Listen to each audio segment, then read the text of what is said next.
জগন্নাথ দেবের মূর্তিতে হাত নেই কেন? জগন্নাথ দেবকে ভগবান বিষ্ণুর অবতার মানা হয়। বিষ্ণুর পরম ভক্ত ছিলেন রাজা ইন্দ্রদম্য। একদিন তিনি বিষ্ণুর মন্দির তৈরির জন্য ভগবানের ধ্যানে বসলেন এবং স্বপ্নাদেশে জানতে চাইলেন কিভাবে ভগবান বিষ্ণুর মন্দির ও বিগ্রহ তৈরি করবেন। ভগবান বিষ্ণু তাকে আদেশ দেয় যে পুরীর সমুদ্রে একটি নিম কাঠের গুঁড়ি ভেসে আসবে, সেই দিয়েই বানানো হবে বিগ্রহ। তিনি তার আদেশের মতো দেখলেন একটি কাঠের গুঁড়ি ভেসে এসেছে, সেটা দিয়ে বিগ্রহ বানানোর চেষ্টা করলেন, কিন্তু কারিগর যতবার কাঠে হাত দিচ্ছে ততবারই কাঠ ভেঙে যাচ্ছে।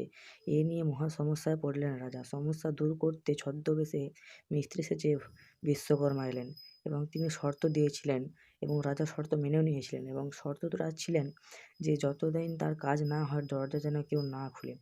এবং তার ফলেই রাজা যখনই দরজা খুলে দেয় তখন দেখলো যে ঘরের ভেতর কেউ নেই এবং ভগবান জগন্নাথ দেবের মূর্তি সেরকমভাবেই পড়ে আছে এবং তার পুরো কাজটি সম্পূর্ণ হয়নি।